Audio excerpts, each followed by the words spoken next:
Men ismim Zuhra. Men sizlarga Z harfidan zakolka olib keldim. Men ismim Dilnoza. Men sizlarga choy olib keldim.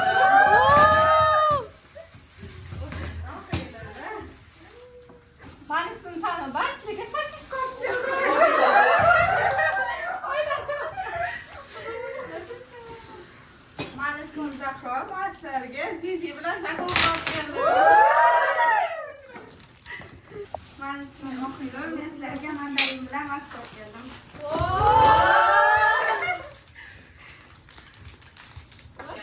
Men ismim Shahzoda. Men sizlarga shampun olib keldim. Men ismim Gulbahor. Men sizlarga G harfidan gubka olib keldim.